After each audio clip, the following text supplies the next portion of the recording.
Welcome to Talking Point here with Stephen Taylor on Deen TV. It's good to have you along. And we've revived the man. We've gotten him from the dead. Michael Jackson, how are you, brother?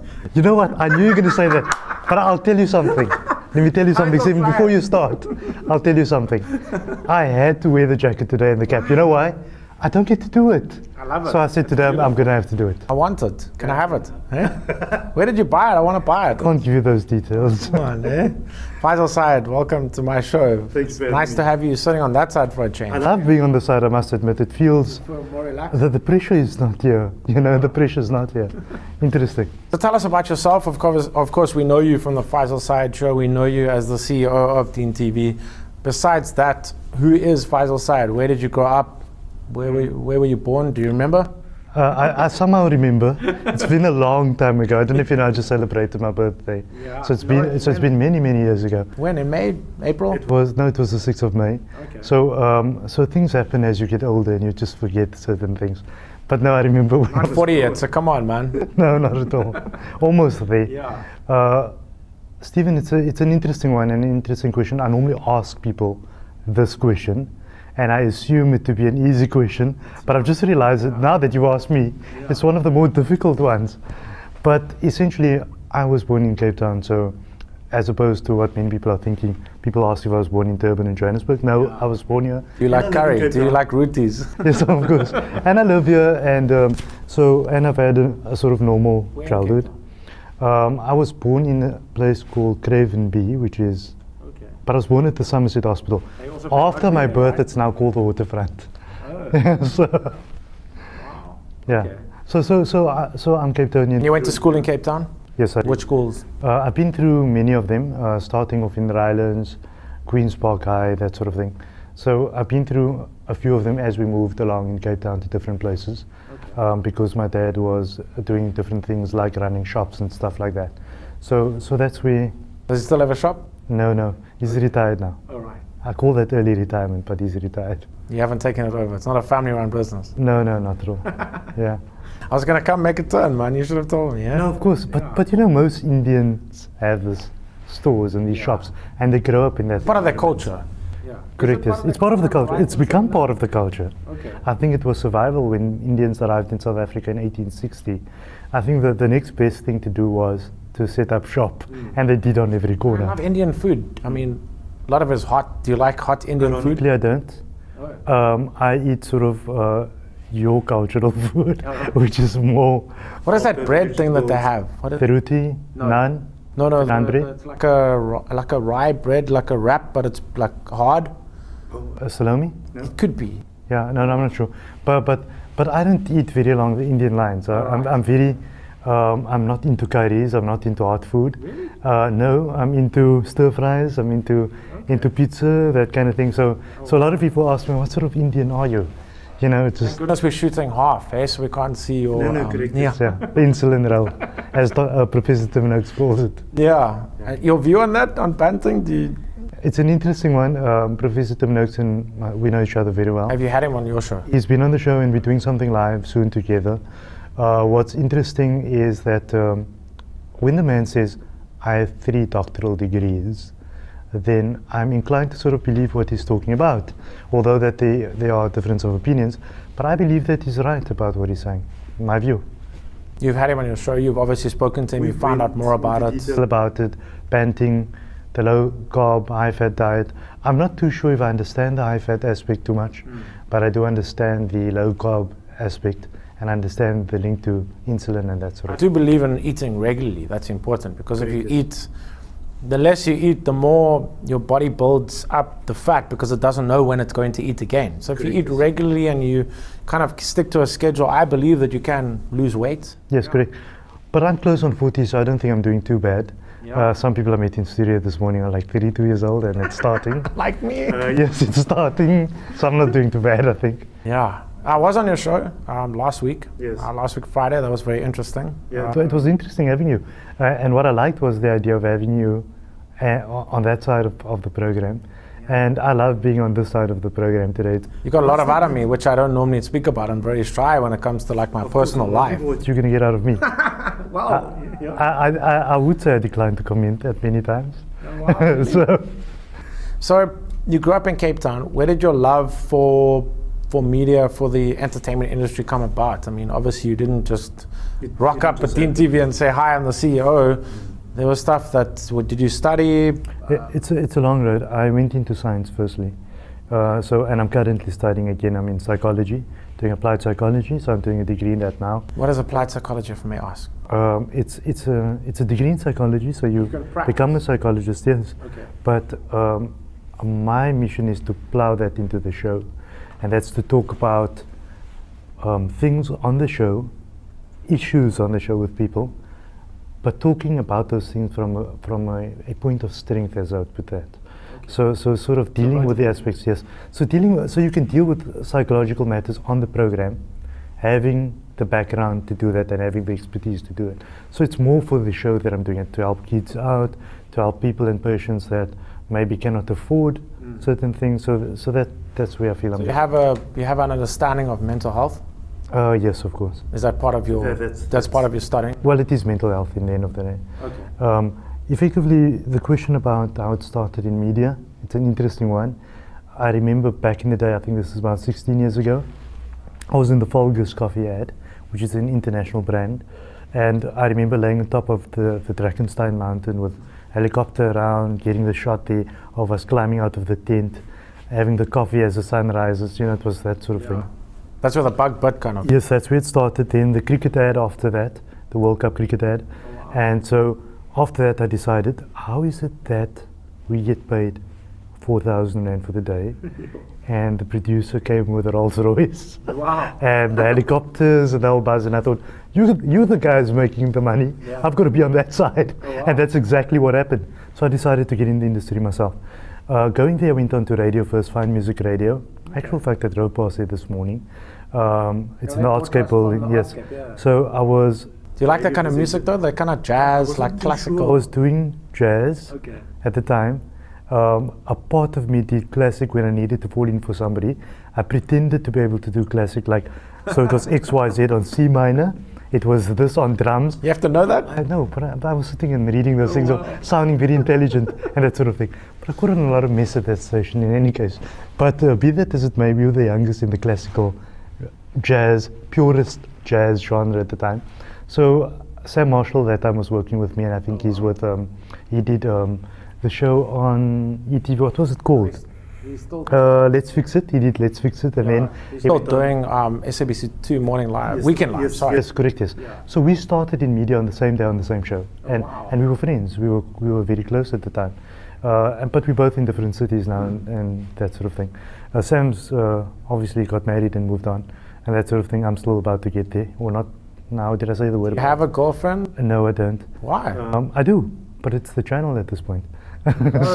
so things take different shape in my life. Your relationship then? it's very intimate. Is there a child on the way? Many nights and many days. Yeah. So effectively, I then go and I start producing for the SABC and ETV through a range of programs which I hosted for them also. That's where you kind of learned. Yes, it's a long journey. It's a very long journey. It's 2001. It's 2016 now, so it's 15 years in media, and it's a difficult journey. I don't think that people should be thinking that they want to get into media and they're going to sit here and relax and do all kinds of things. You got it absolutely wrong. It's all wrong. It's hard work. It's 24 hours a day, and if you're not prepared to do that, then media is not the route to go. It's as simple as that. What did you learn? What is it things that stand out in your career that you go, wow, this is hectic. I never thought that I'd be here. I never thought that I'd be meeting this person. I never thought that I'd be in this situation. Are there things like that what were you doing at SABC and ETV? Was there stories like that? I was producing a TV series at the time, through many of them, but the popular one that many people understand and know is a program called Ramadan at 4. So I hosted that show and produced it, 30 episodes in 30 days kind of thing. Wow. So it was hectic at the time. I think you know what that is. The interesting thing about that was that you asked me what does one learn? I think that every mistake I made in the past, and there's many of them, I don't define them as mistakes anymore. No. I now define them as the path to getting to where I needed to be. Asking whether I would have met all these people and understand these people that I meet today, from like you, presidents and various other famous people every day. I'm not too sure, but I had this feeling from when I was young that I would be somebody and something. And I came across Bob Proctor's book and video called The Power of Manifestation. I'm not sure if you've been through all of that. Where anything, and I believe this up till today, anything that you perceive and dream can be reality. So I'm going to tell you a little story, and I know it might sound a bit strange, but take it in context, and the viewers should take this in context also. So back in the day, 15 years ago, my brother and I, Faizals, and by the way, I'm going to talk to you about my mother being an inspiration. That's something I need to mention, although she's watching the program and it's like, the rolling pin will be out, kind of thing. So, any case, so 15 years ago, we have this red Uno that was falling to pieces. Couldn't afford petrol or anything like that, and it was go to town every day, lost my office a few times. The same day that I lost the office, I would go back to a property group looking for the new office. On the same day, that was just me. Sure. It was, you cannot call a person a thief. It's this desire to do something, but have no resources to do it. And only limited amount of people backing you because you're totally unknown. So no one wants to back you, no one wants to take that risk with you. Those very people come to me today saying, can I do something with you? And sometimes I'm in two minds. It depends what mood I'm in. I would either say yes or no. But I feel that you need to support people when they're down there trying to become something. So now you look at people and you say, oh, this guy's become something, so let me support him. But is that what life's about? I'm just not sure. Did you not forgive those people and say, okay, well, they never saw what I am capable of then? I suppose I do, but I just feel sometimes that I was trying to tell you back in the day that I was on this journey, but I needed that start. And so along my path came interesting people, like our CFO, Hassan Jogi, for example. Ahmed Mohammed is very close to me.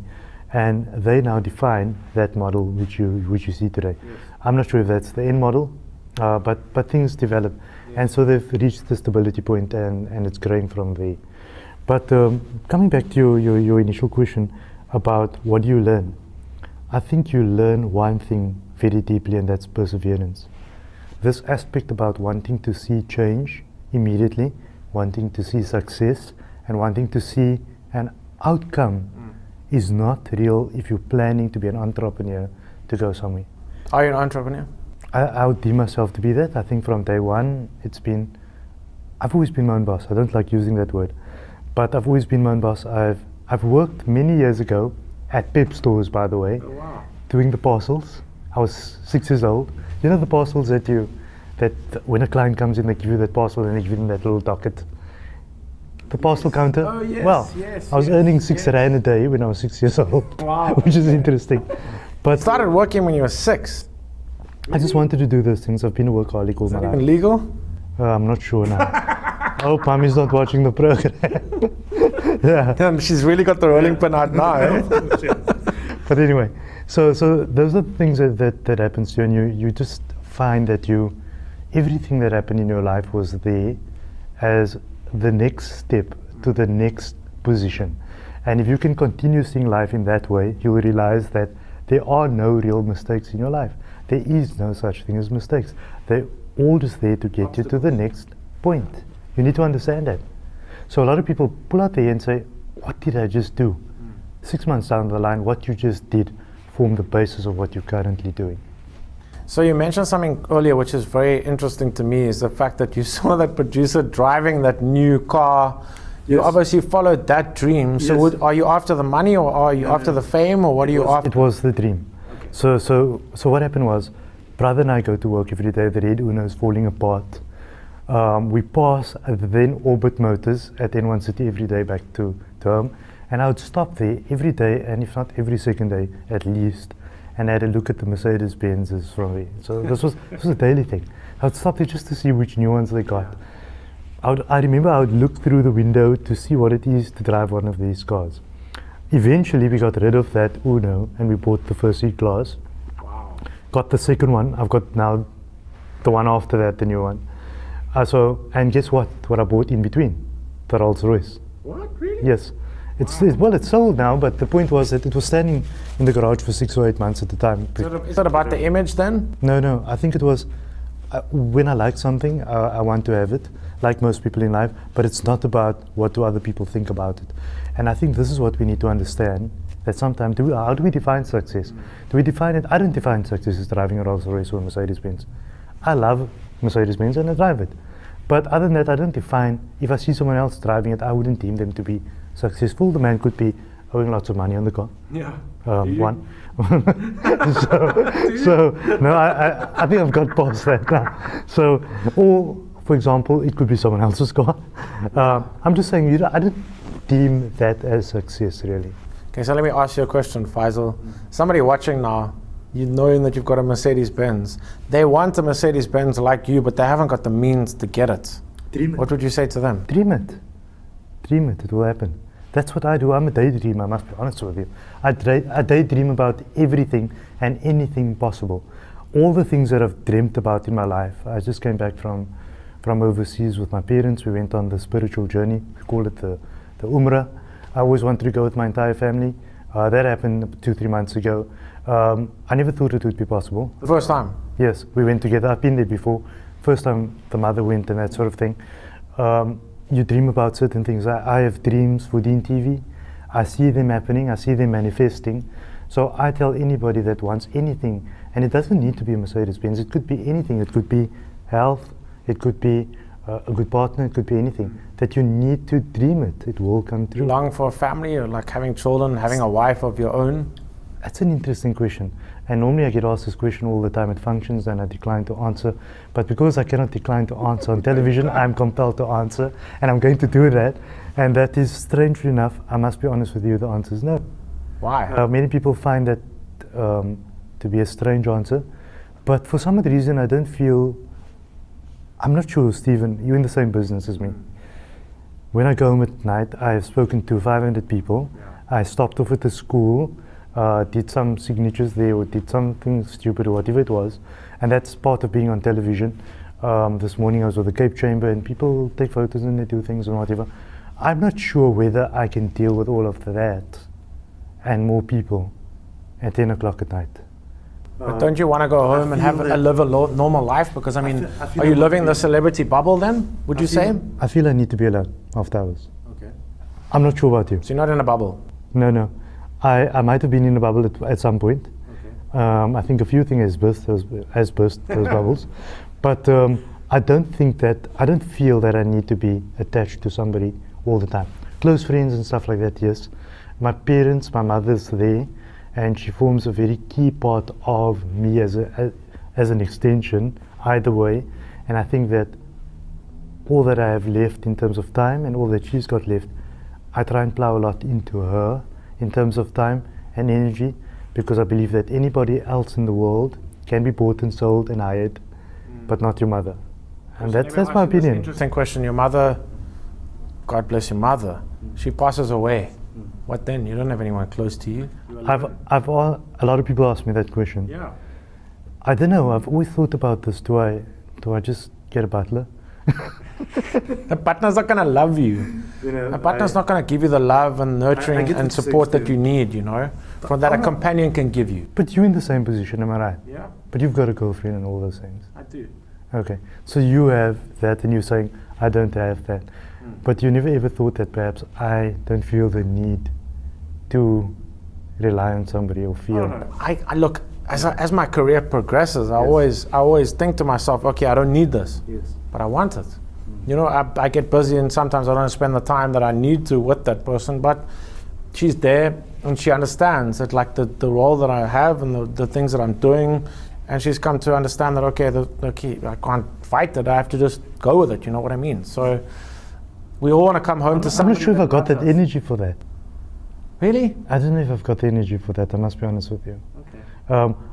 I'll tell you what I like doing. What about having a little Faizal Syed running around one day? Wouldn't you want that? I believe that the world population is too big at the moment. And that I seriously believe that. Really? Is that what you I believe? seriously, yes, I'm not sure. I maybe spend some time with my nephew and nieces, but I'm not sure if I'm able to run around all day after children. I'm just not sure if that's me. I'm sorry if I'm sounding very cold to my viewers at the moment, and I know that It's a real Faizal Syed. I know recently I was in Durban and There were one or two issues with some girls, making certain propositions and stuff like that. And I know that they may be watching the show now and finding this to be an absolute shock. Yeah. Like, flip, my chances are just went from 10 to 0. But Are you leading them on? no, I wouldn't. I believe in complete professionalism. Like anything that comes in the professional space, I don't entertain that. But you're probably going to think I'm very cold. I've gone out to people and I said I'm an absolutely cold person. I don't like all these after hours things. Even socializing after hours, I don't like doing it. Really? No, I don't. You're in that environment every day. Yes, I know, but I go from a diplomacy point of view. But the odd thing is that all the staff will tell you. I've had this with them many times. I told them, but I'm a cold person. I'm just, and they always tell me, absolutely not. They deem all of that around the fact that I'm involved with children's campaigns. If I see people living under bridge and need clothing, I'll start a whole campaign for that. So yes, I do. Okay. And they see all of that part. So I feel there is this fire inside, but I can't put that fire and light one person. It's just not me. Are you self-obsessed? I don't think so. Why would you say that when Hey. you've just spoken about the No, fact that you don't need anybody in your life, that No. you've got this Mercedes, you've dreamt this dream, It's a would you say different that situation. would you say that you've achieved everything that you want, or No. you're still going? No, I don't. I'm not there to achieve more material gain. That's not the point. Okay. I'll tell you what I'm after, and I'll be very frank about that. Please. I'm after power, and I'll say it outright. What power? Power, because that power to effect change.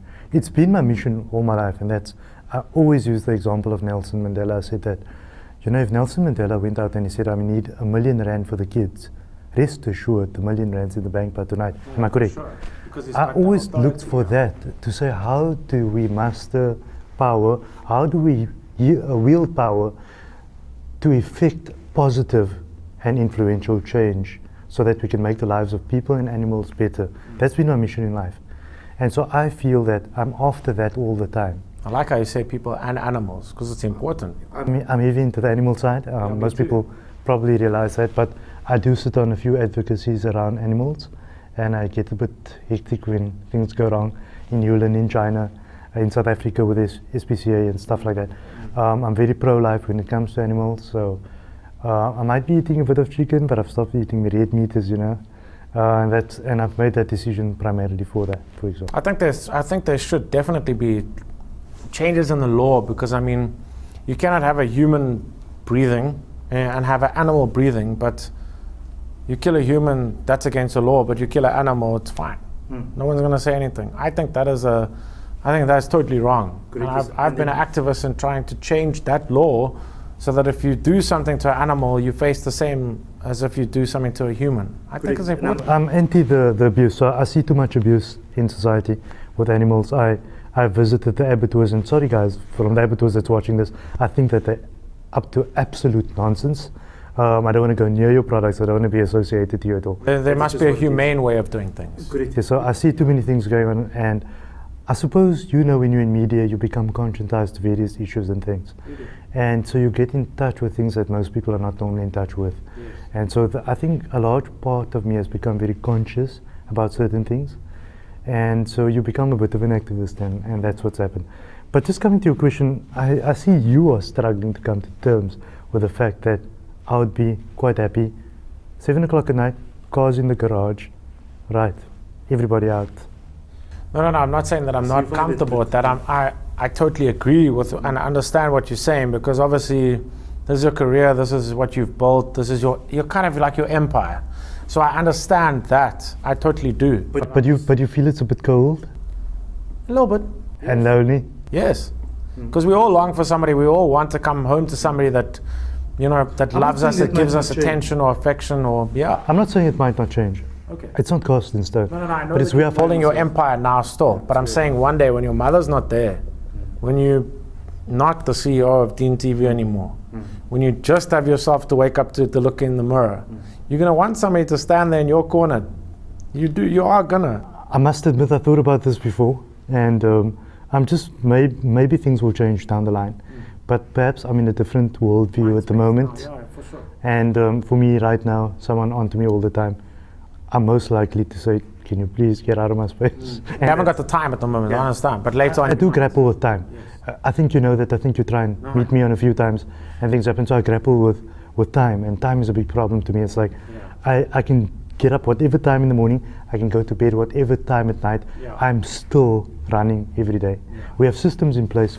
My PA will sit in the morning, we call an entire group session in the morning. What's happening for the day, what time are we going out, what time are we back, what time is studio, all those things, we do all of that, but still guess what?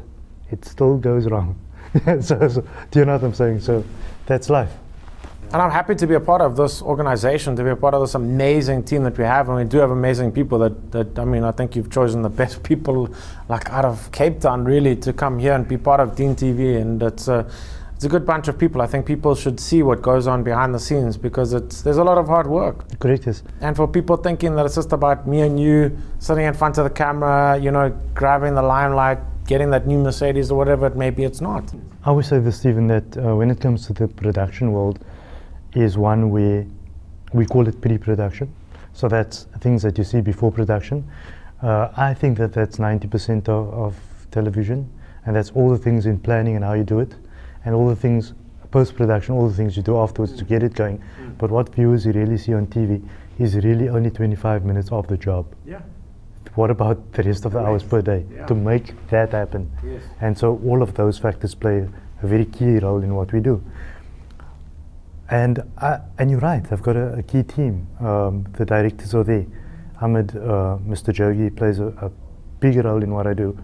I have a certain type of brain that thinks about things in a certain way, and he has a certain type of brain that thinks about things in a certain way, and make sure that my brain doesn't go where it shouldn't be going and gets contained, yes, within the airspace, yes. And then I've got the team, and the team is a very strong team. They are professionals in Johannesburg, Cape Town, and you're right, I never think about this, but you're right. They do what they do, when they need to do it, and how they need to do it, and that's important to any businessman. That is important. Listen, we're running out of time now, Faizal. I just want to ask you a question about the Faizal Side Foundation. I see that is... Just taking off there on the side.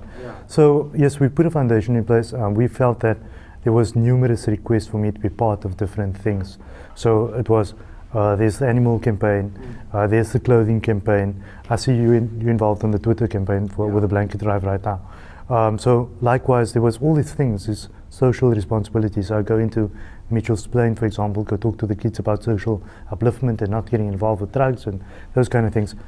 How do we manage all of that? And therefore, the foundation came along. So the foundation's there to simply manage that and manage any transactions that goes in between. So it's a trust fund that's been set up there to control. I'm not sure how much you know about my previous campaigns with kids, leukemia kids and stuff like that. Some whom we've lost, some who we've raised funds for that live a normal life today. So I've been doing this for many years. All of that now is being channeled through the foundation. So I think it's just a control mechanism. Is there a website? Is there people can... It's attached to my website, faizals.com. Okay. Some of the details is on there. Like my show information is on the website every day. That's what we're doing there. So your show is every Monday to Friday, 7? Monday to Friday, 8 o'clock, and repeated at 10 the next morning. And then obviously there's some streaming aspects and all of that that's going on. I like the idea that I could just... I probably sound different to viewers at this time, and I probably, and that's because when you're on this side, you can just say and speak and do what you want to do. That normally is not the case when you're on that side. It's like the articulation and the think what you're saying, dig the story out. Let Stephen tell me who he's gonna vote for. You know, who do you vote for then, Faizal? Come on. It's an interesting one. So you disclosed to me, so I'm going to disclose to you. I voted for the NC all my life. Okay. And I voted all my life for the NC, but provincially, I try and vote for the DA. I'm the same. And that's because, and I'm being candid about it, I don't care what anyone thinks about it. This is democracy and we have our choices. But we are open to other possibilities if they may arise. Correct, yes, but I love the way the Western Cape is being run at the moment. I'm a bit sorry for the rest of the country. I know you disagree with me, and we're going to fight about this again. But I disagree with the way certain things are going. But the Western Cape is a nice environment. It's a country of its own. It should be having its own visa system. But it's going well. And so I'll vote on that. But nationally, I did vote for the ANC all the time. But one thing that I have to say is you don't vote for the person, you vote for the party and what the party stands for. I know you're saying this, and I know why you're saying this now. I'm saying it. I'm saying it. Stephen, I know why you're saying it. We have to get you on another show. I need you on one of my shows again because we need to talk politics. Because we're running out of time now, and I need to get you on again before the election to talk about your political views, about your psychology, what you want to do with that, your foundation in more There's so detail. much for us to talk about, and I recall doing the show with you when you came onto my show. There was so much I still wanted to talk about. I feel the same. But I realized that you have such a traumatic past that I that I only stuck on that. I'm joking. So I only got to your past, and you only got to where I'm at. I just want to say, Mercedes, if you're watching, I also want one like Faizal. So come on, also give me a Mercedes. I also want a Mercedes. Give my one. I had to buy it. I know, but maybe I'll get one. You never know. You mention it so much, you know. Yeah, like. Yes. I'm in talks with Saab, by the way. They might give me a Saab, so there we go. Oh, that's interesting. That'd be cool. Yeah. Okay. I think the Mercedes. I'll take you on the racetrack with my Saab and your Mercedes, and What is up? That little small thing, the 1.1 liter? It's one of the horsepower. What do you mean? Horsepower. I'm Not a whoop whoop. past the horse and cart story. We do. Ever watch Tokyo Drift? Hey. Yes, I did. I must tell you something. I watched this clip last night on YouTube. Very interesting. And maybe we should show our viewers this clip after your show. Yeah. You can decide. So anyway, they've got this farm truck standing in this lane and a new Lamborghini standing in this lane. And they are off to a race. And you wouldn't believe what happened next. What happened next? Show them the clip. Okay, let's show you the clip. Anyway, listen, we'll show you the clip after this. It has been Talking Point with Stephen Taylor here on Deen TV. If you want to get involved with the show, at Stephen Taylor SA, and of course, you're more than welcome to email the show as well. It's very simple, talkingpoint@deentv.co.za, talkingpoint@deentv.co.za. If you want to be a guest, if you want to suggest a guest, if you've got community things taking place that you'd like to let us know about, anything, I don't know. Woman, you want to contact me, if you want to contact Faizal as well, talkingpoint@deentv.co.za. Faizal, thank you, man. Thank you for having me, Stephen. It's been nice being on Where this. can people find you on social media? So we're on Facebook at The Faizal Sayed Show, and then Twitter at Faizal Sayed TV, and YouTube at Faizal Sayed. Great. Yeah. We have to get you on again. Thank you for having Definitely. Sorry, it was supposed to be a 25-minute show. We went a bit over, but that's okay. It's for the love of TV. Thank you very much. I'll catch you back same time next week. No, I can't. You wrap the show. I can't do it. You're the professional. I've got to do this a few times, so let's do that. I got to do this with Riyadh and myself. So he took over the show at some point. So I think this is fairly interesting. Thank you for joining us on Talking Point with Stephen Taylor. Until next time, goodbye. Anybody's got $500,000, you could probably buy that Lambo. And if anybody's got 20